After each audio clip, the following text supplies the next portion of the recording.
बिस्मिल्लाहिर्रहमानिर्रहीम पंजाबी मुतालिया कुरान सूरा अल मायदा दी आयात 6-7 ਦਾ ਅੱਜ ਮੁਤਾਲਿਆ ਕਰਾਂਗੇ। ਇਹ ਸਾਰਿਆਂ ਨੂੰ ਪਤਾ ਹੈ ਕਿ ਅਸੀਂ ਸੂਰਾ ਅਲ ਮਾਇਦਾ ਦਾ ਮੁਤਾਲਿਆ ਕਰ ਰਹੇ ਹਾਂ। ਇਸ ਸੂਰਾ 'ਚ ਸ਼ਰੀਅਤ ਦੇ ਅਹਿਕਾਮਾਤ ਅੱਲਾਹ ਤਾਲਾ ਨੇ ਦਿੱਤੇ ਨੇ ਤੇ ਉਹ ਪੜ੍ਹ ਰਹੇ ਸਾਂ।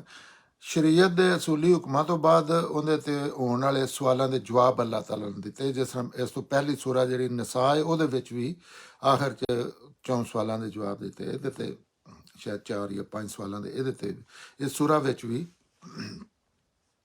ਜਵਾਬ ਦਿੱਤੇ ਨੇ। ਤੇ ਹੁਣ ਵੀ ਇਹ ਸਵਾਲਾਂ ਦੇ ਜਵਾਬ ਹੀ ਦਿੱਤੇ ਜਾ ਰਹੇ ਨੇ। ਸਵਾਲਾਂ ਦੇ ਜਵਾਬ ਉਸ ਇਹ ਨਹੀਂ ਹੁੰਦਾ ਕਿ ਕਿਸੇ ਬੰਦੇ ਨੇ ਆ ਕੇ ਦਰਵਾਜ਼ਾ ਖੜਕਾਇਆ। ਅੱਲਾਹ ਤਾਲਾ ਜਿਹੜੇ ਬੰਦਿਆਂ ਨੇ ਜ਼ਿਹਨਾਂ 'ਚ ਗੱਲਾਂ ਆ ਰਹੀਆਂ ਹੁੰਦੀਆਂ ਨੇ ਉਹ ਵੀ ਸੁਣ ਰਹੇ ਹੁੰਦੇ ਨੇ, ਸਮਝ ਰਹੇ ਹੁੰਦੇ ਨੇ। ਨੀਤਿਆਂ 'ਚ ਵੀ ਉਹਦੇ ਜਿਹੜਾ ਜ਼ਰੂਰੀ ਸਮਝਦੇ ਨੇ ਉਹ ਅੱਲਾਹ ਤਾਲਾ ਫਿਰ ਆਪਣਾ ਹੁਕਮ ਸਾਦਰ ਕਰ ਦਿੰਦੇ ਨੇ, ਜਾਂ ਜੋ ਵੀ ਗੱਲ ਕਰਨੀ ਹੋਵੇ ਉਹਦੇ ਮੁਤਾਬਕ ਉਹ ਕਲੈਰੀਫਿਕੇਸ਼ਨ ਕਰ ਦਿੰਦੇ ਨੇ। ਉਹਦੇ ਨਾਲ ਇਸ ਚੀਜ਼ ਦੇ ਨਾਲ ਅਹਿਲੇ ਕਿਤਾਬ ਤੇ ਅੱਲਾ ਦੀ ਸ਼ਰੀਅਤ 'ਚ ਜਿਹੜੀਆਂ ਅਹਿਲੇ ਕਿਤਾਬ ਜਿਹੜੀਆਂ ਤਬਦੀਲੀਆਂ ਕਰ ਦਿੱਤੀਆਂ ਹਨ, ਜਿਸ ਤਰ੍ਹਾਂ ਹੁਣ ਅਸਾਂ ਮੁਸਲਮਾਨਾਂ ਨੇ ਇਸ ਤਰ੍ਹਾਂ ਤਬਦੀਲੀਆਂ ਕਰ ਦਿੱਤੀਆਂ ਨੇ ਕਿ ਅਸਲ ਦੀਨ ਜਿਹੜਾ ਉਹ ਢੂੰਢਣਾ ਮੁਸ਼ਕਲ ਹੈ ਆਮ ਇੱਕ ਇਨਸਾਨ ਵਾਸਤੇ ਨਾ, ਇੱਕ ਸਟਰਗਲ ਹੈ ਕਿ ਅੱਲਾ ਦਾ ਦੀਨ ਕੀ ਹੈ, ਇਹਦੇ 'ਚ ਫਰਕ ਵਾਜ਼ੇ ਕਰਨਾ ਔਰ ਸਾਡਾ ਦੀਨ ਕੀ ਹੈ। ਇਸੇ ਤਰ੍ਹਾਂ ਉਹਨਾਂ ਨੇ ਬਹੁਤ ਤਬਦੀਲੀਆਂ ਕਰ ਦਿੱਤੀਆਂ ਹਨ ਕਿਉਂਕਿ ਇਨਸਾਨ ਦੀ ਫਿਤਰਤ ਉਹ ਇੱਕ ਹੀ ਹੈ। ਇਨਸਾਨ ਇਸੇ ਤਰ੍ਹਾਂ ਦਾ ਹੀ ਕੰਮ ਕਰਦਾ ਹੈ। ਇਨਸਾਨ ਤਾਂ ਨਹੀਂ ਬਦਲਿਆ, ਨਾ ਹੀ ਕੋਈ ਇਨਸਾਨ ਇੱਕ ਦੂਜੇ ਤੋਂ ਡਿਫਰੈਂਟ ਹੈ, ਨਾ ਹੀ ਇਨਸਾਨ ਇੱਕ ਐਸੀ ਚੀਜ਼ ਹੈ ਜਾਂ ਜਿਹੜੇ ਜਾਨਵਰ ਨੇ ਕਿ ਉਹ ਜਦੋਂ ਦੇ ਪੈਦਾ ਹੋਏ ਨੇ ਉਦੋਂ ਦੇ ਨਾ ਕਿਆਮਤ ਤੱਕ ਉਹਨਾਂ ਦੇ ਉਸ ਤਰ੍ਹਾਂ ਫਿਤਰਤ ਬਦਲਣੇ ਦਾ ਕੋਈ ਇਮਕਾਨ ਨਹੀਂ। ਜਾਂ ਚੀਜ਼ਾਂ ਇਸ ਤਰ੍ਹਾਂ ਹੋਰ ਚੀਜ਼ਾਂ ਹੀ ਤਰੱਕੀ ਕਰ ਰਹੇ ਨੇ ਲੇਕਿਨ ਉਹ ਉਸੇ ਤਰ੍ਹਾਂ ਹੀ ਕਾਇਮ ਹੈ। ਇਲਮ, ਜਾਲਤ, ਜੋ ਵੀ ਇਸ ਤਰ੍ਹਾਂ ਦੀਆਂ ਚੀਜ਼ਾਂ ਨੇ। ਤੇ ਉਹਦੇ 'ਚ ਉਹਨਾਂ ਜਿਹੜੀਆਂ ਤਬਦੀਲੀਆਂ ਕੀਤੀਆਂ ਹਨ ਤੇ ਉਹਨਾਂ ਤੇ ਗੱਲ ਕੀਤੀ ਹੈ। ਤੇ ਉਹਦੇ ਵਿੱਚ ਸਲਾਹ ਜਿਹੜੀਆਂ ਉਹਨਾਂ ਵੀ ਗਲਤ ਚੀਜ਼ਾਂ ਕੀਤੀਆਂ ਨੇ। ਦੀਨ ਅੱਲਾ ਆਖਰੀ ਪੈਗੰਬਰ ਸਪੈਸ਼ਲੀ ਜਿਹੜੇ ਉਹਨਾਂ ਦਾ ਕੰਮ ਹੀ ਮੇਨ ਇਹ ਸੀ ਕਿ ਜਿਹੜੀਆਂ ਬੰਦਿਆਂ ਨੇ ਦੀਨ 'ਚ ਇਜ਼ਾਫੇ ਕਰ ਲਏ ਨੇ, ਜਿਹੜੀਆਂ ਕਮੀਆਂ ਕਰ ਲਿਆ ਆਪਣੇ ਕੋਲ ਲਾਲ ਰਾਮ ਕਰ ਲਏ ਨੇ, ਆਬਾਤਾਂ ਜਿਹੜੇ ਜਿਵੇਂ ਅੱਜ 'ਚ ਕੀਤੀਆਂ ਸਨ, ਨਮਾਜ਼ 'ਚ ਜਿਵੇਂ ਐਸੀ ਸ਼ਕਲ ਬਣਾ ਦਿੱਤੀ ਸੀ, ਨਮਾਜ਼ ਇਸ ਲੈਵਲ ਤੇ ਵੀ ਟੁਰ ਗਈ ਸੀ ਕਿ ਬੰਦੇ ਖਾਨਾ ਕਾਬਾ ਨਮਾਜ਼ ਪੜ੍ਹਦੇ ਹਨ ਤੇ ਉਹ ਤਾੜੀਆਂ ਮਾਰਦੇ। ਤੇ ਅੱਜ ਕੱਲ੍ਹ ਫਿਰ ਤਵਾਫ ਜਿਹੜਾ ਉਹਦੇ ਨੰਗੇ ਹੋ ਕੇ ਤਵਾਫ ਕਰਨ ਲੱਗ ਪਏ ਸਨ। ਇਨਸਾਨ 'ਚ ਹੁੰਦਾ ਔਰ ਇਹ ਨਹੀਂ ਕਿ ਇਹ ਹਮੇਸ਼ਾ ਹੀ ਔਰ ਕਿਆਮਤ ਤੱਕ ਹੀ ਹੁੰਦਿਆਂ ਰਹਿਣਾ, ਕਿਉਂਕਿ ਅਗਰ ਇਹ ਪਿੱਛੇ ਨਹੀਂ ਨਾ ਰੁਕ ਸਕਿਆ ਇੰਨੇ ਪੈਗੰਬਰਾਂ ਦੇ ਲੋਕਾਂ ਦੇ ਸਾਹਮਣੇ ਅਸਤੀਆਂ ਮਿਟਾਉਣ ਨਾਲ, ਮਸਲ ਕੌਮਾਂ ਤਬਾਹ ਕਰਨ ਨਾਲ ਨਹੀਂ ਹੋਇਆ ਤੇ ਅੱਗੋਂ ਵੀ ਇਹ ਹੁੰਦਿਆਂ ਰਹਿਣਾ। ਇਹ ਅੱਲਾ ਔਰ ਬੰਦੇ ਦੇ ਦਰਮਿਆਨ ਜਾ ਕੇ ਫਿਰ ਸਾਹਬਣ ਹੈ ਕਿਉਂ ਇੰਜ ਕਰਦਾ ਰਿਹਾ। ਤੇ ਉਹਦੇ 'ਚ ਉਹ ਕੁਰਾਨ ਰਸੂਲ ਅੱਲਾ ਦਾ ਮੇਨ ਜਿਹੜਾ ਰਸੂਲ ਅੱਲਾ ਦੀ ਕਾਇਮ ਮਕਾਮ ਹੈ ਉਹ ਕੁਰਾਨ ਹੈ, ਅਨਲੈਸ ਕੋਈ ਅਮਲੀ ਕਰਨ ਵਾਲੇ ਕੰਮ ਨਾ ਹੋਣ, ਜਿਹੜਾ ਆਪ ਨੇ ਅਮਲੀਕਰਨ ਕਰਕੇ ਵਿਖਾਣਾ ਜਿਨ੍ਹਾਂ ਦਾ ਜ਼ਰੂਰੀ ਸੀ। ਬਾਕੀ ਤੇ ਸਾਰੇ ਅਹਿਕਾਮਾਤ ਇਹਦੀ ਅੱਗੋਂ ਕੋਈ ਹੋਰ ਨਾਲ ਜਿਹੜਾ ਗੱਲ ਕਰਦਾ ਹੈ ਜਾਂ ਫੁਕਾਹ ਤੇ ਅਸਲ ਇਹ ਕੁਰਾਨ ਹੀ ਹੈ। ਕਿਉਂਕਿ ਦੀਨ ਤੇ ਅਗਰ ਕਿਸੇ ਗੱਲ ਕਰਨੀ ਹੈ ਤਾਂ ਉਹ ਕੁਰਾਨ ਤੋਂ ਨਹੀਂ ਨਾ ਸ਼ੁਰੂ ਕਰ ਰਿਹਾ ਤੇ ਉਹ ਆਫ ਹੋਏ ਹੈ ਥੋੜਾ ਕੁਰਾਨ ਤੋਂ ਕਰੇ ਅੱਗੋਂ ਜਿਹੜੀਆਂ ਨਾਲ ਸਪੋਰਟ ਡਾਕੂਮੈਂਟ ਨੇ। ਲੇਕਿਨ ਕਿਉਂਕਿ ਫੈਸਲਾ ਕਰਨੇ ਵਾਲੀ ਕਿਤਾਬ ਕੁਰਾਨ ਹੈ, ਫੁਰਕਾਨ, ਮਿਜ਼ਾਨ, ਮੁਹੈਮਨ ਕੁਰਾਨ ਹੈ, ਤੇ ਲਿਹਾਜ਼ਾ ਇਹਦੇ ਤੇ ਹੀ ਫੋਕਸ ਹੋਣਾ ਚਾਹੀਦਾ ਕਮ ਅਜ਼ ਕਮ ਦੀਨ ਦੇ ਇਲਮ ਇਮਾਨੀਆਤ ਦੀਆਂ ਜਿੰਨੀਆਂ ਵੀ ਬਹਿਸਾਂ ਨੇ ਜਾਂ ਦੂਸਰੀਆਂ ਵੀ ਜਿਹੜੀਆਂ ਨੇ। ਕਿਉਂਕਿ ਦੀਨ ਫੁੱਟਦਾ ਕੁਰਾਨ 'ਚ, ਇਨਸਾਨੀ ਫਿਤਰਤ 'ਚ, ਲੇਕਿਨ ਇਲਮੀ ਵਾਲੇ ਨਾਲ ਉਹਦੀ ਚੀਜ਼ਾਂ ਜਿਹੜੀਆਂ ਨੇ ਉਹ ਕੁਰਾਨ 'ਚ ਹੀ ਉਹਦੇ ਕੁਰਾਨ ਵਿੱਚੋਂ ਹੀ ਅੱਗੋਂ ਜਿਸ ਵੀ ਗੱਲ ਕੀਤੀ ਉਹ ਭਾਵੇਂ ਅੱਲਾ ਦੇ ਪੈਗੰਬਰ ਹੋਣ, ਸੁਹਾਬਾ ਹੋਣ ਜਾਂ ਅੱਜ ਕਿਸੇ ਗੱਲ ਕਰਨੀ ਹੈ ਉਹ ਫਿਰ ਉਸੇ ਵਾਲੇ ਨਾਲ ਹੀ ਕੀਤੀ ਜਾ ਸਕਦੀ ਹੈ। ਉਹਦੇ ਤਬਦੀਲੀ ਉਹ ਵੀ ਜਿਹੜੇ ਵਿੱਚ ਇਸਲਾਹ ਤੇ ਜਿੱਥੇ ਉਹ ਕੀਤੇ ਨੇ ਇਹ ਆਖਰੀ ਪੈਗੰਬਰ ਦਾ ਨਬੂਵਤ ਖਤਮ ਹੀ ਤਾਂ ਕੀਤੀ ਗਈ ਹੈ ਔਰ ਆਖਰੀ ਕਿਤਾਬ ਤਾਂ ਦਿੱਤੀ ਗਈ ਹੈ। ਕੁਰਾਨ ਤੇ ਸੁਨਨਤ ਰੱਖ ਕੇ ਸਾਹਮਣੇ ਕਿਆਮਤ ਤੱਕ ਵਾਸਤੇ ਤੇ ਹੁਣ ਲੋਕਾਂ ਨੇ ਦੋ ਵੇਖਣੇ ਦੀ ਕੋਈ ਲੋੜ ਨਹੀਂ। ਸੁਨਨਤ ਵੀ ਆਪਣੀ ਜ਼ਾਤ 'ਚ ਮੁਤੱਯਨ ਹੈ, ਕੋਈ ਉਹਦੇ ਕਮੀ ਪੇਸ਼ੀ ਨਹੀਂ ਕਰ ਸਕਦਾ। ਉਹਦੇ ਅੱਗੇ ਵਧਣ ਦਾ ਤਰੀਕਾ ਹਰ ਚੀਜ਼ ਲਿਹਾਜ਼ ਨਾਲ ਕੋਈ ਮਾਮੂਲੀ ਜਿਹਾ ਵੀ ਵਿੱਚ ਅਗਰ ਇਨਸਾਨ ਫੇਅਰ ਤਰੀਕੇ ਨਾਲ ਸੋਚੇ ਤਾਂ ਕੋਈ ਨਹੀਂ। ਤਾਂ ਕੁਰਾਨ ਜਿਹੜਾ ਉਹ ਤਾਂ ਹੈ ਹੀ ਅੱਲਾ ਆਪ ਗੱਲ ਕਰ ਰਹੇ ਨੇ। ਔਰ ਦੇਣ ਵਾਲੀ ਹਸਤੀ ਜਿਹੜੀ ਉਹਨਾਂ ਦਾ ਵੀ ਪੈਗੰਬਰ ਦਾ ਇਲਮ ਹੀ ਸਿਰਫ ਦੁਨੀਆ 'ਚ ਬੇਖਤਾ ਇਲਮ ਹੁੰਦਾ ਹੈ। ਉਹ ਵੀ ਇਹ ਨਹੀਂ ਕਿ ਖਤਾ ਨਹੀਂ ਕਰਦਾ ਪੈਗੰਬਰ, ਖਤਾ ਹੋ ਜਾਂਦੀ ਹੈ, ਲੇਕਿਨ ਉਹ ਅੱਲਾ ਦੀ ਨਿਗਰਾਨੀ 'ਚ ਹੁੰਦਾ ਹੈ। ਜਿਹੜਾ ਬਾਹਰ ਜਿਹੜਾ ਦੀਨ ਬਣਦਾ ਹੈ, ਉਹ ਇਲਮ ਸਿਰਫ ਪੈਗੰਬਰ ਦਾ ਇਲਮ ਹੈ। ਹੋਰ ਕਿਸੇ ਬੰਦੇ ਦਾ ਜਿਹੜਾ ਇਲਮ ਹੈ ਉਹ ਉਸ ਲੈਵਲ ਤੇ ਨਹੀਂ ਪਹੁੰਚਦਾ। ਤੇ ਜਿਵੇਂ ਕਿ ਅਹਿਲੇ ਕਿਤਾਬ ਦੀਆਂ ਬਿੱਤਾਂ ਦੀ ਇਸਲਾਹ ਵਾਸਤੇ ਖਾਣ ਪੀਣ ਦੀ ਪਾਕੀਜ਼ਗੀ, ਉਹਦੇ ਵਿੱਚ ਜ਼ਿਆਦਾ ਚੀਜ਼ਾਂ ਇਹਨਾਂ 'ਚ ਹੀ ਕੀਤਾ ਜਾਂਦਾ ਹੈ, ਕਿਉਂਕਿ ਦੀਨ ਇਮਾਨੀਆਤ ਹੈ, ਅਬਾਦਾਤ ਹੈ, ਤੇ ਫਿਰ ਪਾਕੀਜ਼ਗੀ ਹੈ। ਤੇ ਉਹ ਪਾਕੀਜ਼ਗੀ ਜਿਵੇਂ ਮਿਊਜ਼ਿਕ ਨੂੰ ਆਰਾਮ ਕਰਾਰ ਦਿੰਦੇ ਆ, ਤਸਵੀਰ ਨੂੰ ਜਾਂ ਖਾਣ ਪੀਣ ਵਾਲੀਆਂ ਚੀਜ਼ਾਂ ਨੂੰ, ਜਾਂ ਇਸ ਤਰ੍ਹਾਂ ਦੇ ਇਜ਼ਾਫੇ ਦੇ। ਤੇ ਉਹ ਪਾਕੀਜ਼ਗੀ ਅਸਲ ਦੀਨ ਹੈ, ਤੇ ਉਹਦੇ 'ਚ ਫਿਰ ਖਾਣ ਪੀਣ ਵਾਲੀਆਂ ਚੀਜ਼ਾਂ ਤੋਂ ਬਾਅਦ ਜਿਸਮ ਦੀ ਪਾਕੀਜ਼ਗੀ ਦੇ ਅਹਿਕਾਮਾਤ ਵੀ ਬਿਆਨ ਕੀਤੇ ਨੇ। ਅੱਲਾ ਦੀ ਸ਼ਰੀਅਤ ਨੂੰ ਇਸੇ ਸੂਰਾ 'ਚ ਮਿਸਾਕ ਯਾਨੀ ਮੁਆਹਦਾ ਆਖਿਆ ਗਿਆ ਕਿ ਇਹ ਇੱਕ ਮੁਆਹਦਾ ਹੈ ਅੱਲਾ ਨਾਲ। ਅੱਲਾ ਅੱਗੇ ਜਿਹੜਾ ਬੰਦਾ ਜਾ ਕੇ ਸਰੈਂਡਰ ਕਰਦਾ ਹੈ, ਜਿਹਦਾ ਫਿਰ ਨਾਮ ਮੁਸਲਮਾਨ ਹੋ ਜਾਂਦਾ ਹੈ। ਮੁਸਲਮਾਨ ਦਾ ਮਤਲਬ ਇਹ ਹੈ ਕਿ ਅੱਲਾ ਅੱਗੇ ਤੁਸੀਂ ਅੱਲਾ ਦੀ ਗੱਲ ਬਸੀਰਤ ਨਾਲ ਸਮਝੀਏ, ਅੱਖਾਂ ਨਾਲ ਭਾਵੇਂ ਨਹੀਂ ਵੇਖੀ। ਅੱਲਾ ਦਾ ਇਲਮ ਅਕਲ ਦੇ ਮਾਯਾਰ, ਅਕਲ ਨਾਲ ਬਸੀਰਤ ਨਾਲ ਸਮਝਿਆ, ਤੇ ਉਹਦੇ ਤੇ ਫਿਰ ਸਰੈਂਡਰ ਕਰ ਦਿੱਤਾ। ਸਰੈਂਡਰ ਇਸ ਤਰ੍ਹਾਂ ਕਰ ਦਿੱਤਾ ਕਿ ਉਸ ਪੂਰੀ ਜ਼ਿੰਦਗੀ ਦਾ, ਇਨਸਾਨੀ ਜ਼ਿੰਦਗੀ ਦਾ ਇਹਾਤਾ ਕਰ ਲਿਆ। ਉਹਦੇ ਤੋਂ ਇੱਦਾਂ ਇੱਦਾਂ ਇਨਸਾਨ ਕਿਧਰੇ ਵੀ ਨਹੀਂ ਨਿਕਲਦਾ, ਕਿਸੇ ਵੀ ਸੂਰਤ 'ਚ ਨਹੀਂ ਨਿਕਲਦਾ।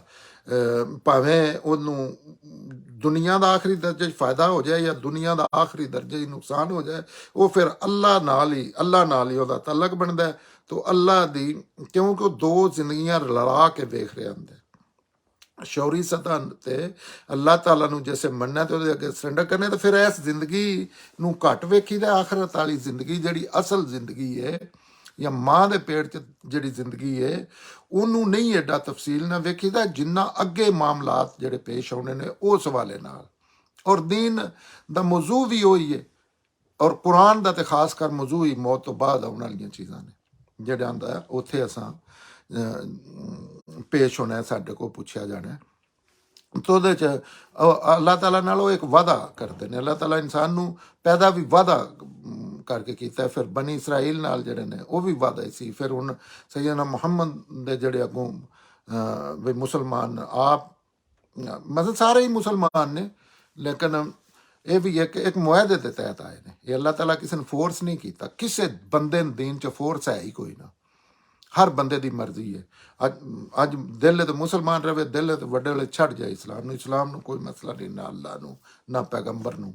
ਇਹ ਵੀ ਬੰਦੇ ਆਪਣੇ ਕੋਲ ਹੀ ਬੁਲਾਇਆ ਆਖਿਆ।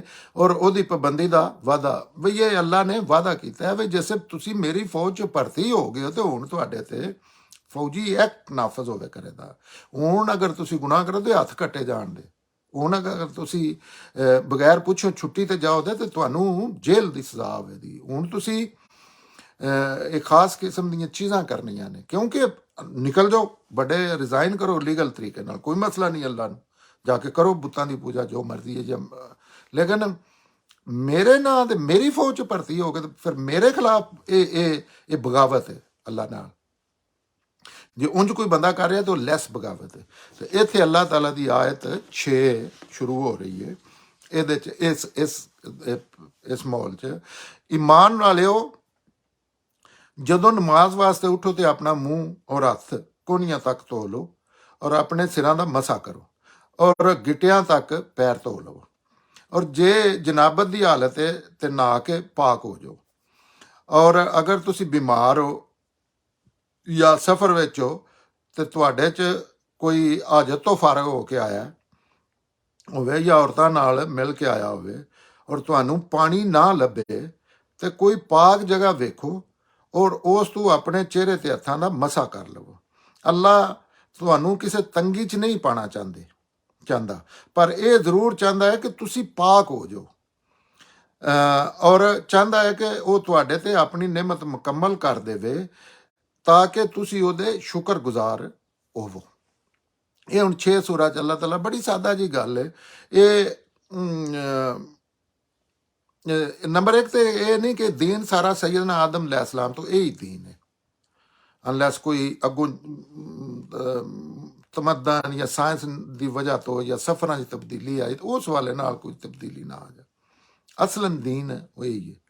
ਤੇ ਉਹਦੇ ਵਿੱਚ ਅੱਲਾਹ ਤਾਲਾ ਕਹਿੰਦੇ ਨੇ ਕਿ ਈਮਾਨ ਵਾਲਿਓ, ਕਿਉਂਕਿ ਪਾਕੀਜ਼ਗੀ ਅੱਲਾਹ ਤਾਲਾ ਚਾਹੁੰਦੇ ਨੇ ਕਿ ਇਨਸਾਨ ਪਾਕੀਜ਼ਾ ਹੋਵੇ, ਔਰ ਆਖਰਤ 'ਚ ਜਾ ਕੇ ਤੇ ਪਾਕੀਜ਼ਾ ਲੋਕਾਂ ਨੂੰ ਵੀ ਫਿਰ ਇੱਕ ਵਾਰੀ ਜਿਸ ਤਰ੍ਹਾਂ ਨਵਾ ਕੇ ਤੇ ਅਗਾਂ ਜੰਨਤ ਵੱਲ ਜਿਨ੍ਹਾਂ ਜਾਣਾ ਹੈ, ਉਹ ਤੇ ਫਿਰ ਵਿੱਚੋਂ ਦੀ ਲਗਾ ਕੇ ਉਸ ਪ੍ਰੋਸੈਸ 'ਚੋਂ ਕਰਨਾ ਹੈ। ਤੇ ਇਹ ਪਾਕੀਜ਼ਗੀ ਖੁਦਾ ਦੇ ਹਜ਼ੂਰ 'ਚ ਆਉਣ ਵਾਸਤੇ ਚਾਹੀਦੀ ਹੈ। ਇਸ ਵਾਸਤੇ ਜਦੋਂ ਨਮਾਜ਼ ਵਾਸਤੇ ਉੱਠੇ ਤੇ ਆਪਣਾ ਮੂੰਹ ਧੋ ਲਓ। ਇਹ ਵਜ਼ੂ ਦਾ ਤਰੀਕਾ ਦੱਸ ਦਿੱਤਾ ਕਿ ਜਿਹੜਾ ਅੱਲਾਹ ਦਾ ਦੱਸਿਆ ਤਰੀਕਾ ਹੈ, ਉਹ ਮੂੰਹ ਧੋਵੋ, ਹੱਥ ਕੋਣੀਆਂ ਧੋਵੋ ਤੇ ਆਪਣੇ ਸਿਰਾਂ ਦਾ ਮਸਾ ਕਰ ਲਓ। ਸਿਰਾਂ ਤੇ ਇਸ ਤਰ੍ਹਾਂ ਜਿਹੜੇ ਉਂਗਲੀਆਂ ਜਾਂ ਹੱਥ ਮਾਰੀਦੇ ਨੇ, ਕੋਈ ਵੀ ਉਹਦੇ ਵਿੱਚ ਇਨਸਾਨੀ ਅਕਲ ਦੱਸ ਸਕਦੀ। ਉਹਦੇ 'ਚ ਬਿਲਕੁਲ ਅੱਲਾਹ ਤਾਲਾ ਨੇ ਮਿਲੀਮੀਟਰ ਲੈ ਕੇ ਫਰਿਸ਼ਤਿਆਂ ਨਹੀਂ ਖਿਲਵਾਇਆ ਹੋਣਾ ਕਿ ਨੇ 1 ਮਿਲੀਮੀਟਰ ਇੰਜ ਕੀਤਾ ਤੇ ਇੰਜ ਕੀਤਾ, ਨਹੀਂ। ਇਹ ਵੀ ਇਨਸਾਨੀ ਜਿਹੜੇ ਨਹੀਂ ਵਹਿਮ ਤੇ ਵਸਵਸੇ ਹੁੰਦੇ ਨੇ। ਅੱਛਾ, ਸਿਰਾਂ ਦਾ ਮਸਾ ਕਰੋ ਔਰ ਗਿੱਟਿਆਂ ਤੱਕ ਪੈਰ ਧੋ ਲਓ।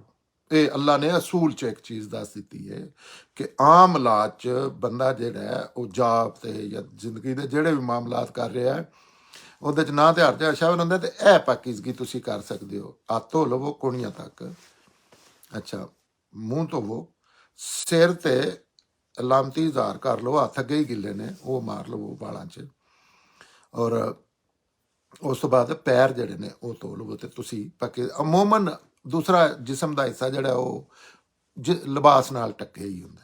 ਇਹਦੀ ਇਹ ਵੀ ਇੱਕ ਵਜ੍ਹਾ, ਔਰ ਇਨਸਾਨੀ ਅਕਲ ਵੀ ਮੰਨਦੀ ਹੈ।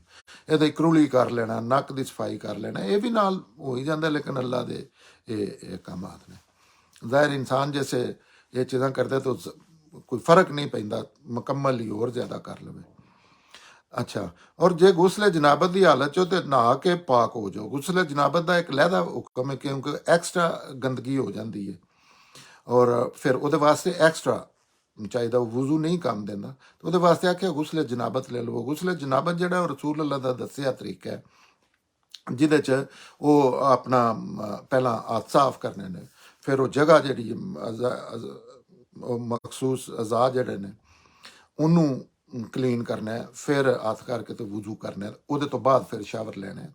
ਲੇਕਿਨ ਇਹ ਅੱਲਾ ਦੇ ਪੈਗੰਬਰ ਨੇ ਆਪਣੇ ਜੈਸੇ ਉਹਨਾਂ ਕੋਲ ਜਿਹੜੀਆਂ ਸਹੂਲਤਾਂ ਮੌਜੂਦ ਹਨ ਉਹਦੇ ਮੁਤਾਬਕ ਉਹਨਾਂ ਨੇ ਕੀਤਾ।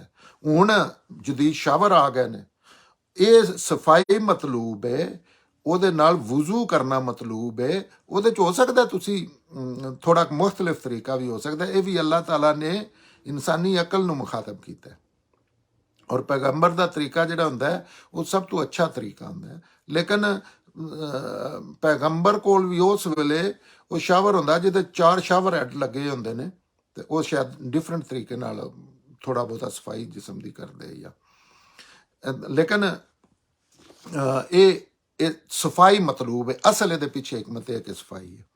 ਅੱਛਾ, ਉਹਦੇ 'ਚ ਮੈਂ ਆਖਿਆ ਉਹ ਗੁਸਲੇ ਜਨਾਬਤ ਉਹ ਪਾਕ ਹੋ ਜਾਓ। ਇਹ ਹੀ ਤਰੀਕਾ ਰਸੂਲ ਅੱਲਾ ਨੇ ਦਿੱਤਾ ਹੈ। ਜੈਸੇ ਮੀਆਂ ਬੀਵੀ ਦੇ ਜ਼ਨਸ਼ੋ ਦੇ ਤਲਕਾਤ ਕਾਇਮ ਹੁੰਦੇ ਨੇ, ਜਿਨਸੀ ਤਲਕਾਤ, ਤੇ ਉਹਦੇ ਤੋਂ ਬਾਅਦ ਇਹ ਲਾਜ਼ਮੀ ਕਰਾਰ ਦੇ ਦਿੱਤਾ ਹੈ। ਵਜ਼ੂ ਆਰੇ ਵੀ ਫਰਜ਼ ਹੈ, ਇਹਦੇ ਤੋਂ ਬਗੈਰ ਨਮਾਜ਼ ਨਹੀਂ ਹੁੰਦੀ। ਫਿਰ ਅੱਗੋਂ ਆਖਿਆ ਕਦੀ ਇਸ ਤਰ੍ਹਾਂ ਵੀ ਹੋ ਜਾਂਦਾ ਹੈ ਕਿ ਤੁਸੀਂ ਬਿਮਾਰ ਹੋ ਜਾਂ ਸਫ਼ਰ ਵਿੱਚ ਹੋ ਜਾਂ ਤੁਹਾਡੇ 'ਚ ਕੋਈ ਹਾਜਤ ਤੋਂ ਫਾਰਗ ਹੋ ਕੇ ਆਇਆ। ਅੱਗੋਂ ਹੁਣ ਐਕਸੈਪਸ਼ਨ ਵੇਖੋ, ਦੀਨ ਜਿਹੜਾ ਉਹਦੇ 'ਚ ਅੱਲਾਹ ਤਾਲਾ ਇਨਸਾਨ ਤੇ ਉਸ ਤੋਂ ਜ਼ਿਆਦਾ ਲੋੜ ਨਹੀਂ ਪਾਉਂਦੇ, ਜਿਹਦੇ 'ਚ ਉਹ ਵੀ ਕਰ ਹੀ ਨਾ ਸਕੇ ਜਾਂ ਉਹਨੂੰ ਕੋਈ ਜ਼ਿੰਦਗੀ ਆਪਣੀ ਇਥੋਂ ਮਾਮੂਲਾਤ ਤੇ ਜ਼ਿੰਦਗੀ ਰੋਕਣੇ ਪੈਣ। ਲਿਹਾਜ਼ਾ ਉਹ ਸਾਰੇ ਹੁਕਮ ਦੇ ਕੇ ਫਰਜ਼ ਨੇ। ਤੇ ਅੱਗੇ ਕੀ ਆ ਛੜਿਆ, ਇਹਦੇ ਵਿੱਚ ਕੁਝ ਚੀਜ਼ਾਂ ਦੱਸ ਦਿੱਤੀਆਂ ਨੇ। ਦੂਸਰਾ ਇਨਸਾਨ ਤੇ ਅੱਲਾ ਦਾ ਮਾਮਲਾ, ਉਹਨੇ ਇਹਨਾਂ ਦੇ ਅਸੂਲ 'ਚ ਅੱਗੋਂ ਗੱਲਾਂ ਆਪਣੀਆਂ ਟੋੜਨੀਆਂ। ਤੁਸੀਂ ਬਿਮਾਰ ਹੋ, ਬਿਮਾਰੀ ਕਈਆਂ ਕਿਸਮਾਂ ਦੀ ਹੋ ਸਕਦੀ ਹੈ, ਜ਼ਰੂਰੀ ਨਹੀਂ ਜਿਸਮਾਨੀ, ਜ਼ਿਹਨੀ ਬਿਮਾਰ ਵੀ ਹੋ ਸਕਦੇ ਹੋ। ਕਈ ਬਿਮਾਰੀਆਂ ਜੈਸੇ ਬਿਮਾਰ ਹੋ ਤਾਂ ਬਿਮਾਰੀ ਬਹੁਤ ਜ਼ਿਆਦਾ ਬਿਮਾਰੀਆਂ ਹੁੰਦੀਆਂ ਨੇ। ਬਜ਼ਾਹਿਰ ਨਜ਼ਰ ਆ ਰਿਹਾ ਤੁਸੀਂ ਬਿਲਕੁਲ ਠੀਕ ਬੈਠੇ ਹੋ, ਲੇਕਿਨ ਤੁਹਾਨੂੰ ਪਤਾ ਹੈ ਇਹ ਅੱਲਾ ਅੱਗੇ ਤੁਸੀਂ ਜਾ ਕੇ ਜਵਾਬ ਦੇਣਾ।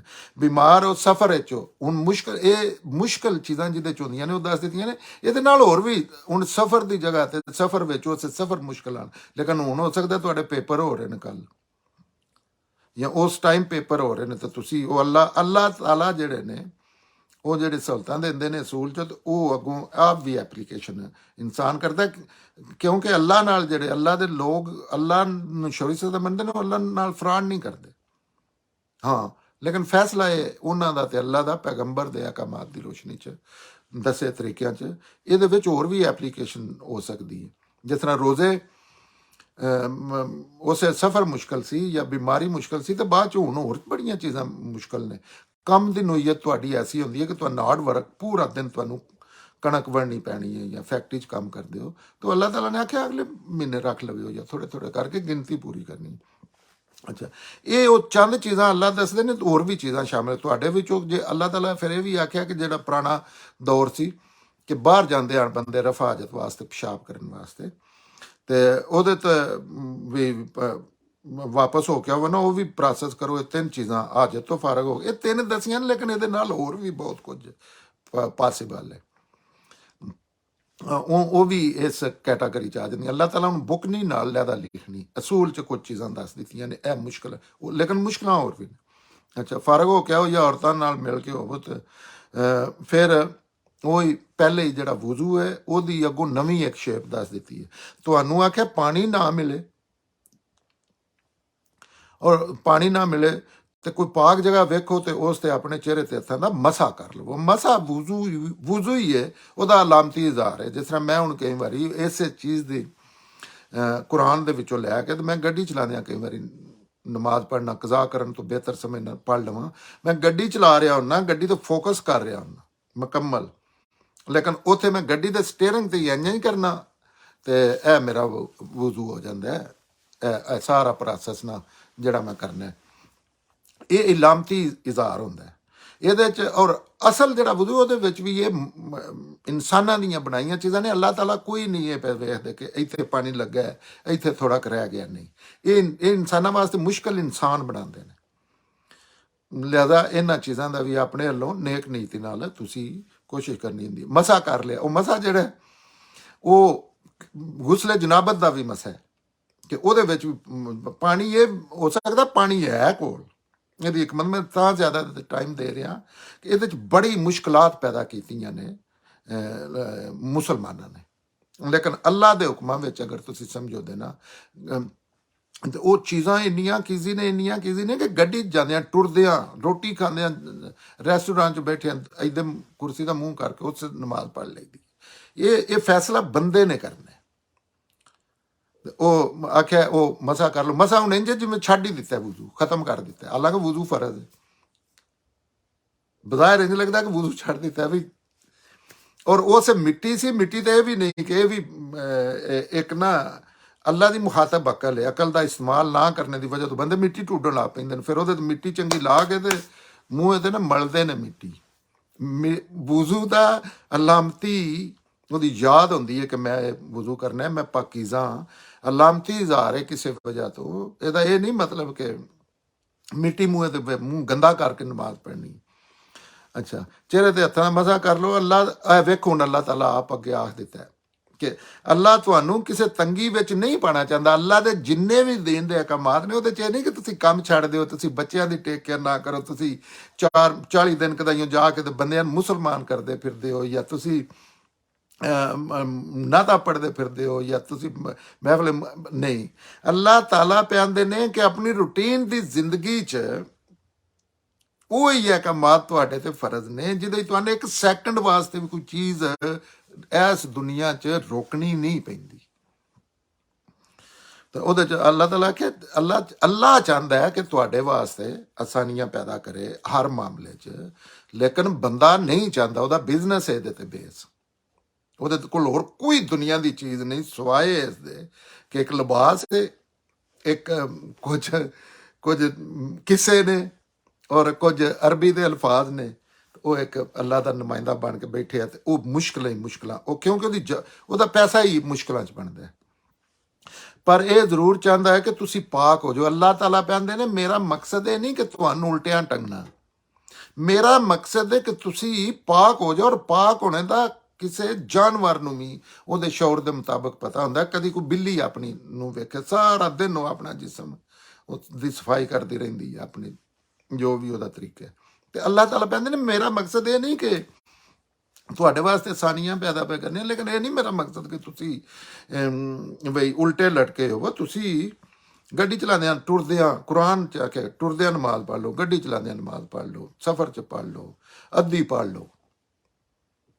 ਬਗੈਰ ਵਜ਼ੂ ਤੋਂ ਪੜ ਲਓ। ਇਹ ਬਗੈਰ ਵਜ਼ੂ ਤੋਂ ਹੀ ਹੋਗੀ ਨਾ ਮਸਾ ਜਿਹੜਾ। ਤੇ ਮਕਸਦ ਹੈ ਕਿ ਤੁਸੀਂ ਪਾਕ ਹੋਵੋ, ਕਿਉਂਕਿ ਅੱਲਾ ਪਾਕੀਜ਼ਗੀ ਪਸੰਦ ਕਰਨਾ। ਜੰਨਤ ਚ ਪਾਕੀਜ਼ਾ ਲੋਕਾਂ ਨੇ ਜਾਣਾ। ਇਹ ਔਰ ਪਾਕੀਜ਼ਗੀ ਤਰ੍ਹਾਂ ਕਿਸਮਾਂ ਦੀ ਇਖਲਾਕੀ ਪਾਕੀਜ਼ਗੀ, ਜਿਨ ਬੰਦੇ ਮਹਿਸੂਸ ਹੀ ਨਹੀਂ ਕਰਦੇ, ਗਾਲਾਂ ਕੱਢਦੇ ਨੇ, ਫਤਵੇ ਲਾਉਂਦੇ ਨੇ, ਕਿਸੇ ਦੀ ਗੱਲ ਹੀ ਨਹੀਂ ਸੁਣਦੇ, ਬੰਦੇ ਕਤਲ ਕਰਦੇ। ਇਖਲਾਕੀ ਪਾਕੀਜ਼ਗੀ ਹੈ ਔਰ ਖੁਰਾਕ ਦੀ ਪਾਕੀਜ਼ਗੀ ਔਰ ਜਿਸਮਾਨ ਦੀ ਜ਼ਾਹਿਰ ਬਾਤਨ ਦੀ ਜਿਸਮ ਦੀ ਪਾਕੀਜ਼ਗੀ ਹੈ। ਅੱਛਾ, ਪਰ ਇਹ ਇਸ ਵਾਸਤੇ ਉਹਨੂੰ ਵਜ਼ੂ ਔਰ ਗੁਸਲ ਦਾ ਪਾਬੰਦ ਕੀਤਾ ਹੈ। ਅੱਲਾਹ ਤਾਲਾ ਪੇ ਦੱਸਦੇ ਨੇ ਵੀ ਇਸ ਵਜ੍ਹਾ ਤੋਂ ਪਾਬੰਦ ਕੀਤਾ ਤੁਹਾਨੂੰ ਕਿ ਪਾਕੀਜ਼ਾ ਹੋ ਜੋ, ਔਰ ਚਾਹੁੰਦਾ ਹੈ ਕਿ ਤੁਹਾਡੇ ਤੇ ਆਪਣੀ ਨਿਮਤ ਮੁਕੰਮਲ ਕਰ ਦੇਵੇ। ਇਸ ਲਈ ਮਜਬੂਰੀ ਦੀ ਹਾਲਤ 'ਚ ਤਯਮਮ ਦੀ ਇਜਾਜ਼ਤ ਦਿੱਤੀ ਹੈ ਤਾਂ ਕਿ ਤੁਸੀਂ ਉਹਦੇ ਸ਼ੁਕਰ ਗੁਜ਼ਾਰ ਹੋਵੋ। ਕਿ ਅੱਲਾਹ ਤਾਲਾ ਜੇ ਨਾ ਪਾਬੰਦੀ ਦਿੰਦੇ ਤੇ ਵੇਖੇ ਅੱਲਾਹ ਤਾਲਾ ਕਹਿੰਦੇ ਨੇ ਇਹ ਮੈਂ ਇਜਾਜ਼ਤ ਇਸ ਵਾਸਤੇ ਦਿੱਤੀ ਹੈ ਕਿ ਤੁਹਾਡੇ ਤੋਂ ਕੋਈ ਮੁਸ਼ਕਲ ਨਾ ਹੋਵੇ ਔਰ ਤੁਸੀਂ ਅੱਲਾਹ ਦਾ ਸ਼ੁਕਰ ਗੁਜ਼ਾਰ ਬੰਦੇ ਬਣ ਕੇ ਜੀਓ। ਇਸ ਤੋਂ ਅਗਲੀ ਆਇਤ 'ਚ ਅੱਲਾਹ ਤਾਲਾ ਫਰਮਾਉਂਦੇ ਨੇ ਔਰ ਆਪਣੇ ਤੇ ਅੱਲਾ ਦੀ ਨਿਮਤ ਨੂੰ ਯਾਦ ਰੱਖੋ ਔਰ ਆਪਣੇ ਉਸ ਕੌਲ ਕਰਾਰ ਨੂੰ ਵੀ ਜਿਹਦਾ ਉਹਨੇ ਤੁਹਾਨੂੰ ਪਾਬੰਦ ਕੀਤਾ ਹੈ। ਜਦੋਂ ਤੁਸੀਂ ਕਿਹਾ ਸੀ ਕਿ ਅਸੀਂ ਸੁਣ ਲਿਆ ਹੈ ਤੇ ਇਹਦੇ ਤੇ ਪੱਕੇ ਰਵਾਂਗੇ। ਔਰ ਅੱਲਾ ਤੋਂ ਡਰੋ, ਇਸ ਲਈ ਕਿ ਅੱਲਾ ਦਿਲਾਂ ਦੇ ਭੇਦ ਜਾਣਦਾ ਹੈ। ਬੜੀ ਸ਼ਾਨਦਾਰ ਕੁਰਾਨ ਪਾਕ ਗੱਲ ਕਰਦਾ ਹੈ। ਇਹ ਅਗਰ ਕਿ ਮਾਂ ਆਪਣੀ ਦੀ ਗੱਲ ਸਮਝ ਸਕਦਾ ਹੈ ਨਾ, ਉਹ ਕੁਰਾਨ ਸਮਝ ਸਕਦਾ ਹੈ। ਕੁਰਾਨ ਦੇ ਉਹ ਅਹਿਕਾਮਾਤ ਜਿਹੜੇ ਉਸ ਬੰਦੇ ਦੇ ਮੁਤਲਕ ਨੇ, ਲੇਕਿਨ ਅਕਲ ਦਾ ਇਸਤੇਮਾਲ ਕਰਕੇ, ਇਹ ਨਹੀਂ ਠੇਕੇ ਤੇ ਦੀਨ ਦੇ। ਇਹ ਵੇਖੋ ਪਿਛਲੇ ਵੀ ਜਿੰਨੇ ਅਹਿਕਾਮਾਤ ਦਿੱਤੇ ਨੇ, ਕਿਧਰੇ ਅੱਲਾ ਨੇ ਕੋਈ ਗੁੰਜਾਇਸ਼ ਹੀ ਨਹੀਂ ਛੱਡੀ। ਗੱਲ ਕੀਤੀ ਹੈ ਆਖਰੀ ਦਰਜੇ 'ਚ ਹੁਕਮ ਦਿੱਤੇ ਨੇ ਨਾਰਮਲ ਹਾਲਤ ਦੇ, ਫਿਰ ਆਖਰੀ ਦਰਜੇ ਗੁੰਜਾਇਸ਼ ਦੇ ਛੜੀ ਹੈ, ਵੁਜ਼ੂ ਵਾਪਸ ਲੈ ਲਿਆ, ਨਮਾਜ਼ ਅੱਧੀ ਕਰ ਦਿੱਤੀ ਹੈ। ਤੇ ਉਹਦਾ ਮਕਸਦ ਦੱਸ ਦਿੱਤਾ ਵੀ ਅੱਲਾ ਤੁਹਾਡੇ ਤੋਂ ਚਾਹੁੰਦੇ ਨੇ ਕਿ ਤੁਸੀਂ, ਕਿਉਂਕਿ ਅੱਲਾ ਦੀ ਕੰਪਨੀ 'ਚ ਤੁਸੀਂ ਆ ਗਏ ਹੋ, ਅੱਲਾ ਦੇ ਮੁਸਲਮਾਨ ਬਣ ਗਏ ਹੋ, ਸਰੈਂਡਰ ਕਰ ਦਿੱਤਾ, ਤੇ ਅੱਲਾ ਹੁਣ ਤੁਹਾਨੂੰ ਪਾਕੀਜ਼ਾ ਵੇਖਣਾ ਚਾਹੁੰਦਾ। ਇਹ ਨਾ ਹੋਵੇ ਤੁਹਾਡੇ ਨਾਲ ਦੂਸਰੀਆਂ ਲੋਕ ਜਿਹੜੇ ਅੱਲਾ ਦੇ ਨਹੀਂ ਪਏ ਮੰਨਦੇ ਉਹ ਪਾਕੀਜ਼ਾ ਹੋਣ ਤੇ ਤੁਸੀਂ ਉਸ ਤਰ੍ਹਾਂ ਇਖਲਾਕਿਆਤ ਜਾਂ ਹਰ ਲਿਹਾਜ਼ ਦੀ ਲੁਥੜੇ ਹੋਵੋ, ਕਿਉਂਕਿ ਦੀਨ ਤੇ ਹੈ ਹੀ ਪਾਕੀਜ਼ਗੀ। ਔਰ ਅਗਰ ਦੀਨ ਨੇ ਕਿਸੇ ਬੰਦੇ ਦੀ ਜ਼ਿੰਦਗੀ 'ਚ, ਭਾਵੇਂ ਉਹਦਾ ਦੁਸ਼ਮਣ, ਉਹਦਾ ਮੁਖਾਲਫ ਜੋ ਵੀ ਕਰ ਰਿਹਾ, ਤੁਸੀਂ ਅਗਰ ਅੱਲਾ ਨੂੰ ਮੰਨਦੇ ਹੋ ਤੇ ਤੁਹਾਨੂੰ ਗਾਲਾਂ ਦੇ ਬਦਲੇ 'ਚ ਵੀ ਗਾਲਾਂ ਅੱਲਾਹ ਤਾਲਾ ਰਿਕਮੈਂਡ ਕਰਦੇ ਨੇ ਕਿ ਨਾ ਕੱਢਿਆ ਕਰੋ। ਤੇ ਇਹਦੇ ਵਿੱਚ ਵੇਖੋ ਅੱਲਾਹ ਤਾਲਾ ਇਸ ਰਿਆਇਤ ਤੋਂ ਫਾਇਦਾ ਚੁੱਕੋ, ਅੱਲਾਹ ਪਿਆਉਂਦੇ ਨੇ। ਔਰ ਆਪਣੇ ਤੇ ਅੱਲਾਹ ਦੀ ਨਿਮਤ ਨੂੰ ਯਾਦ ਵੀ ਰੱਖਿਆ ਕਰੋ 24 ਘੰਟੇ 24/7 ਵੀ। ਅੱਲਾਹ ਤਾਲਾ ਵੇਖੋ ਤੁਹਾਨੂੰ ਜਿਸ ਤਰ੍ਹਾਂ ਮਾਂ ਇੱਕ ਬੱਚੇ ਦੇ ਲੂੜ ਵੇਖ ਰਹੀ, ਵਜ਼ੂ ਕਰਨਾ ਹੀ ਮਸਟ ਹੈ, ਨਹੀਂ ਨਾ ਵੀ ਕਰੇ ਤਾਂ ਕੋਈ ਨਹੀਂ ਬੇਟਾ, ਕੋਈ ਨਹੀਂ, ਪੜ੍ਹ ਲੈ ਨਮਾਜ਼। ਔਰ ਆਪਣੇ ਕੌਲ ਕਰਾਰ ਨੂੰ ਯਾਦ ਰੱਖੋ ਔਰ ਆਪਣੇ ਉਸ ਕੌਲ ਕਰਾਰ ਨੂੰ ਵੀ ਜਿਹਦਾ ਉਹਨੇ ਤੁਹਾਨੂੰ ਪਾਬੰਦ ਕੀਤਾ ਹੈ। ਜੈਸੇ ਤੁਸੀਂ ਆਪ ਆਏ ਹੋ, ਅੱਲਾ ਨੇ ਕੋਈ ਤੁਹਾਨੂੰ ਫੋਰਸ ਨਹੀਂ ਕੀਤਾ ਕਿ ਮੁਸਲਮਾਨ ਹੀ ਹੋ, ਜਾਓ ਜਾ ਕੇ ਅੱਲਾ ਦੇ ਖਿਲਾਫ ਖਲੋ ਕੇ ਮਲੈਦ ਬਣ ਜਾਓ, ਨਾ ਮੰਨਣ ਵਾਲੇ ਸੂਫੀ ਬਣ ਜਾਓ, ਜੋ ਮਰਜ਼ੀ ਕਰ ਲਓ। ਲੇਕਿਨ ਦਿਨ ਤਸਵਫ ਇਖਤਿਆਰ ਜਾਂ ਕੋਈ ਵੀ ਕਰ ਲਓ। ਅੱਲਾ ਨੇ ਤੁਹਾਨੂੰ ਨਹੀਂ ਜਾ ਕੇ ਛਮਕਾ ਮਾਰੀਆਂ, ਜਾਂ ਅੱਲਾ ਨੇ ਨਹੀਂ ਆਖਿਆ ਕਿ ਤੁਸੀਂ ਲਾਜ਼ਮੀ ਕਰਨਾ ਹੈ। ਅੱਲਾ ਸਿਰਫ ਤੁਹਾਡੀ ਸਪੋਰਟ ਚਾਹੇ ਨੇ ਕਿ ਜਿਹੜੀਆਂ ਤੁਹਾਡੇ ਅੰਦਰ ਅਛਾਈਆਂ ਨੇ ਉਹਨਾਂ ਦਾ ਖਿਆਲ ਰੱਖੋ, ਤੇ ਉਹਦੇ ਵਿੱਚ ਤੁਹਾਨੂੰ ਸਹੂਲਤ ਦੇ ਰਹੇ ਨੇ। ਫੈਸਲਾ ਤੁਹਾਡਾ ਹੈ ਕਿ ਤੁਸੀਂ ਅੱਲਾ ਦੇ ਫੌਜ 'ਚ ਭਰਤੀ ਹੋ ਗਏ ਹੋ, ਮੁਸਲਮਾਨ ਹੋ ਗਏ ਹੋ। ਤੇ ਅੱਲਾ ਨੇ ਫਿਰ ਜਿਹੜੀਆਂ ਜੈਸੇ ਤੁਸੀਂ ਆ ਗਏ ਹੋ, ਤੁਸੀਂ ਸਾਈਨ ਕੀਤੇ ਨੇ, ਤੇ ਫਿਰ ਤੁਹਾਡੇ ਤੇ ਫਿਰ ਤੁਹਾਡੇ ਹੱਥ ਕੱਟੇ ਜਾਣ ਦੇ, ਕਿਉਂਕਿ ਤੁਸੀਂ ਹੁਣ ਅੱਲਾ ਦੀ ਬਦਨਾਮੀ ਦਾ ਬਾਇਸ ਪੇ ਬਣਦੇ ਹੋ, ਜਾਂ ਅੱਲਾ ਦੇ ਅੱਗੇ ਵਾਅਦਾ ਕਰਕੇ ਤੇ ਤੁਸੀਂ ਹੁਣ ਚੋਰੀਆਂ ਡਕੈਤੀਆਂ ਪੇ ਕਰਦੇ ਹੋ, ਬੰਦ ਕੀਤਾ। ਜਦੋਂ ਤੁਸੀਂ ਕਿਹਾ ਸੀ ਉਹ ਕਿਹੜਾ ਵਾਅਦਾ ਹੈ, ਅੱਲਾਹ ਤਾਲਾ ਕਹਿੰਦੇ ਨੇ ਉਹ ਐਦ ਆਪਣਾ ਯਾਦ ਰੱਖੋ ਜਿਹੜਾ ਵਾਅਦਾ ਤੁਹਾਡਾ ਤੁਸੀਂ ਪਾਬੰਦ ਕੀਤਾ ਸੀ ਅੱਲਾਹ ਤਾਲਾ ਨੇ, ਇਹੀ ਦੀਨ ਦੇ ਅਹਿਕਾਮਾਤ। ਉਹ ਕੀ ਸੀ? ਜਦੋਂ ਤੁਸੀਂ ਕਿਹਾ ਸੀ ਕਿ ਅਸੀਂ ਸੁਣ ਲਿਆ ਹੈ ਤੇ ਇਹਦੇ ਤੇ ਪੱਕੇ ਰਵਾਂਗੇ। ਵੈਸਾ ਤੁਹਾਡਾ ਹੁਕਮ ਹੈ, ਸਮਝ ਲਿਆ, ਸੁਣ ਲਿਆ, ਸਮਝ ਲਿਆ, ਇਹ ਨਹੀਂ ਕਿ ਸੁਣ ਲਿਆ, ਸਮਝ ਲਿਆ। ਔਰ ਅਸੀਂ ਇਹ ਜਿਹੜੀ ਤੁਸੀਂ ਗੱਲ ਪਾ ਕਰਦੇ ਹੋ, ਸਾਨੂੰ ਕਬੂਲ ਕਰੋ, ਲਾ ਇਲਾਹਾ ਇਲੱਲਾ, ਅਸੀਂ ਇਹਦੇ ਤੇ ਪਾਬੰਦ ਰਵਾਂਗੇ, ਇਹਦੀ ਪਾਬੰਦੀ ਕਰਾਂਗੇ। ਇਸ ਨੂੰ ਯਾਦ ਰੱਖੋ ਔਰ ਅੱਲਾ ਤੋਂ ਡਰੋ। ਇਸ ਲਈ ਇਸ ਵਾਸਤੇ ਅੱਲਾ ਤੋਂ ਡਰਨੇ ਦਾ ਉਂਝ ਕੋਈ ਨਹੀਂ ਕਿ ਅੱਲਾ ਕੋਈ ਇਸ ਤਰ੍ਹਾਂ, ਇਹ ਵੀ ਅੱਲਾ ਜਿਹੜਾ ਹੈ ਨਾ, ਅੱਲਾ ਤੋਂ ਇਸ ਵਾਲੇ ਨਾ ਡਰੋ ਕਿ ਅੱਲਾ ਦੇ ਕਾਨੂੰਨ ਤੋਂ ਡਰੋ। ਅੱਲਾ ਦਾ ਐਸਾ ਤਸੱਵਰ ਲੋਕਾਂ ਨੇ ਬਣਾਇਆ ਹੈ, ਜਿਸ ਤਰ੍ਹਾਂ ਅੱਲਾਹ ਤਾਲਾ ਕਿਉਂਕਿ ਲੋਕਾਂ ਆਪ ਬੰਦੇ ਮਾਰਨੇ ਹੁੰਦੇ ਨੇ ਤੇ ਅੱਲਾ ਦੇ ਨਾਂ ਤੇ ਸਾੜਨੇ ਹੁੰਦੇ ਨੇ, ਮੁਖਾਲਫਾਂ ਨੂੰ ਇਲਜ਼ਾਮ ਲਾਣੇ ਹੁੰਦੇ ਨੇ, ਲੇਕਿਨ ਅੱਲਾ ਕਹਿੰਦੇ ਨੇ ਇਸ ਤੋਂ ਡਰੋ ਬਈ ਅੱਲਾ ਜਿਹੜਾ ਹੈ, ਉਹਦੇ ਕਾਨੂੰਨ ਤੋਂ ਡਰੋ, ਕਿਉਂਕਿ ਉਹ ਕਾਨੂੰਨ ਐਸਾ ਕਿ ਅਗਰ ਤੁਸੀਂ ਗਲਤ ਚੀਜ਼ਾਂ ਕਰੋਗੇ ਤਾਂ ਕਾਨੂੰਨ ਅੱਲਾ ਦਾ ਜਿਹੜਾ ਹੈ ਉਹ ਤੁਹਾਨੂੰ ਉੱਧਰ ਲੈ ਜਾਏਗਾ। ਤੇ ਇਸ ਲਈ ਕਿ ਅੱਲਾ ਦਿਲਾਂ ਦੇ ਭੇਜ ਜਾਣਦਾ ਵੀ ਅੱਲਾ ਨਹੀਂ ਤੁਸੀਂ ਕੋਈ ਫਰਾਡ ਨਹੀਂ ਕਰ ਸਕਦੇ। ਵੈ ਤੁਸੀਂ ਜਾ ਕੇ ਤੇ ਉੱਥੇ ਮਜਲਿਸ ਕਰਕੇ ਤੇ ਜਨਾਬ ਕੋਈ 5000 ਰੁਪਈਆ ਦੇ ਕੇ ਤੇ ਓਕੇ ਦਵਾ ਲੈਣੇ, ਜਾਂ ਤੁਸੀਂ ਇੱਕ ਖਾਸ ਕਿਸਮ ਦਾ ਲਿਬਾਸ ਪਾ ਲਿਆ। ਨਾ, ਅੱਲਾ ਤੁਹਾਡੀਆਂ ਨੀਅਤਾਂ ਜਾਣਦਾ। ਜਾਂ ਤੁਸੀਂ ਇੱਕ ਉਲੀਆ ਬਣਾ ਲਿਆ ਔਰ ਜਾਂ ਐਸੀਆਂ ਨੇਕੀਆਂ ਕਰ ਰਹੇ ਹੋ ਜਿਹੜੇ ਬਜ਼ਾਹਿਰ ਤੁਸੀਂ ਨਾ, ਅੱਲਾ ਇਸ ਬੇਸ ਤੇ ਨਹੀਂ ਫੈਸਲੇ ਕਰਨੇ। ਅੱਲਾ ਭੇਤ ਜਾਣਦਾ ਔਰ ਦਿਲਾਂ ਦੇ ਭੇਤ ਜਾਣਦਾ, ਔਰ ਦਿਲਾਂ ਦੇ ਭੇਤਾਂ ਤੇ ਹੀ ਫੈਸਲੇ ਹੁੰਦੇ। ਤੇ ਇਹ ਬਨੀ ਇਸਰਾਈਲ ਨੂੰ ਜਿਵੇਂ ਸ਼ਰੀਅਤ ਦਿੱਤੀ ਸੀ, ਉਹਨਾਂ ਕੋਲੋਂ ਵੀ ਵਾਅਦਾ ਲਿਆ ਸੀ। ਇਨ ਜਨਰਲ ਇਨਸਾਨ ਕੋਲੋਂ ਵੀ ਵਾਅਦਾ ਲਿਆ ਆਪਣੇ ਪੈਦਾ ਕਰਨ ਤੋਂ ਪਹਿਲੇ। ਔਰ ਫਿਰ ਜ਼ਾਹਿਰ ਹੈ ਜਿਵੇਂ ਅਸੀਂ ਮੁਸਲਮਾਨ ਹੁੰਦੇ ਹਾਂ ਤੇ ਅਸੀਂ ਅੱਲਾ ਦੇ ਹੱਥ 'ਤੇ ਆਪਣਾ ਹੱਥ ਹੀ ਰੱਖਦੇ ਹਾਂ ਕਿ ਮੈਂ ਇਹ ਕਬੂਲ ਕੀਤਾ, ਅਸੀਂ ਸਾਡੀ ਤਰਫ ਹੁੰਦਾ। ਜਿਹੜੇ ਨਹੀਂ ਕਰਦੇ ਸਾਡੇ ਨਾਲ ਸਾਡੇ ਦੋਸਤ ਨੇ, ਸਾਥੀ ਨੇ, ਉਹਨਾਂ ਨੂੰ ਕੋਈ ਅੱਲਾਹ ਤਾਲਾ ਉਸ ਤਰ੍ਹਾਂ ਆਖਰਤ 'ਚ ਉਹਨਾਂ ਨਾਲ ਜਾ ਕੇ ਇਹਦਾ, ਕਿਉਂਕਿ ਇਹਦਾ ਫੈਸਲਾ ਆਖਰਤ 'ਚ ਹੋਣਾ ਹੈ। ਉਹਨਾਂ ਨਹੀਂ ਸਮਝੀ ਤੇ ਆਪਣਾ ਉਹ ਭੁਗਤ ਲੈਣਗੇ, ਅਸੀਂ ਆਪਣਾ ਭੁਗਤ ਲਵਾਂਗੇ। ਲੇਕਿਨ ਇਹ ਖਾਸ ਕਰ ਉਹਨਾਂ ਵਾਸਤੇ ਨੇ ਜਿਹੜੇ ਮੰਨ ਕੇ ਅੱਲਾ ਦੀ ਗੱਲ ਵਾਅਦਾ ਕਰਕੇ। ਇੱਕ ਬੰਦਾ ਕਹਿੰਦਾ ਮੈਂ ਤੇਰਾ ਵਫਾਦਾਰ ਰਵਾਂਗਾ, ਜਿਸ ਤਰ੍ਹਾਂ ਅਲਫ ਚੁੱਕ ਲਿਆ ਕਿ ਮੈਂ ਮੁਲਕ ਦੇ ਖਿਲਾਫ ਕੁਝ ਨਹੀਂ ਕਰਨ ਲੱਗਾ, ਮੈਂ ਇਸ ਚੀਜ਼ ਦੇ ਖਿਲਾਫ ਅਲਫ ਚੁੱਕ ਕੇ ਤੇ ਫਿਰ ਉਹ ਕਾਨੂੰਨ ਤਰੋੜਦਾ ਜਾਂ ਚੀਜ਼ਾਂ ਕਰਦਾ। ਇੱਕ ਖਾਸ ਉਹਦਾ ਲੈ ਕੇ, ਇੱਕ ਖਾਸ ਮੁਆਹਦਾ ਐਕਸੈਪਟ ਕਰਕੇ। ਇਹਦਾ ਹੁਣ ਰਵਾਂ ਤਰਜਮਾ ਜਿਹੜਾ ਉਹ ਇਹ ਕਿ ਅੱਲਾ ਵਾਲਿਓ, ਜਦੋਂ ਨਮਾਜ਼ ਵਾਸਤੇ ਉੱਠੋ ਤੇ ਆਪਣਾ ਮੂੰਹ ਔਰ ਹੱਥ ਕੋਨੀਆਂ ਤੱਕ ਧੋ ਲਵੋ, ਔਰ ਆਪਣੇ ਸਿਰਾਂ ਦਾ ਮਸਾ ਕਰੋ, ਔਰ ਗਿੱਟਿਆਂ ਤੱਕ ਪੈਰ ਧੋ ਲਵੋ, ਔਰ ਜੇ ਜਨਾਬਤ ਦੀ ਹਾਲਤ ਹੈ ਤੇ ਨਹਾ ਕੇ ਪਾਕ ਹੋ ਜਾਓ। ਔਰ ਅਗਰ ਕਦੀ ਇੰਜ ਦਾ ਐਸਾ ਮੌਕਾ ਆ ਜਾਏ ਕਿ ਤੁਸੀਂ ਬਿਮਾਰ ਹੋ ਜਾਂ ਸਫ਼ਰ ਵਿੱਚ ਹੋ, ਜਾਂ ਤੁਹਾਡੇ ਵਿੱਚੋਂ ਕੋਈ ਹਾਜਤ ਤੋਂ ਫਾਰਗ ਹੋ ਕੇ ਆਇਆ ਹੋਵੇ, ਜਾਂ ਔਰਤਾਂ ਦੇ ਨਾਲ ਮਿਲ ਕੇ ਆਇਆ ਹੋਵੇ, ਔਰ ਤੁਹਾਨੂੰ ਪਾਣੀ ਨਾ ਮਿਲੇ, ਤੇ ਕੋਈ ਪਾਕ ਜਗ੍ਹਾ ਵੇਖੋ, ਉਸ ਤੋਂ ਆਪਣੇ ਚਿਹਰੇ ਤੇ ਹੱਥਾਂ ਦਾ ਮਸਾ ਕਰ ਲਵੋ।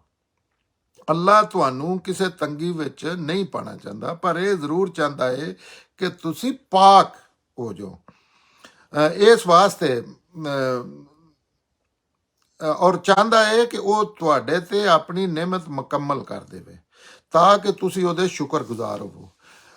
ਔਰ ਆਪਣੇ ਤੇ ਅੱਲਾ ਦੀ ਨਿਮਤ ਨੂੰ ਯਾਦ ਰੱਖੋ, ਔਰ ਆਪਣੇ ਉਸ ਕੌਲ ਕਰਾਰ ਨੂੰ ਵੀ ਜਿੰਦਾ ਉਹਨੇ ਤੁਹਾਨੂੰ ਪਾਬੰਦ ਕੀਤਾ ਹੈ। ਜਦੋਂ ਤੁਸੀਂ ਕਿਹਾ ਸੀ ਕਿ ਅਸੀਂ ਸੁਣ ਲਿਆ ਹੈ ਤੇ ਇਹਦੇ ਤੇ ਪੱਕੇ ਰਵਾਂਗੇ, ਔਰ ਅੱਲਾ ਤੋਂ ਡਰੋ।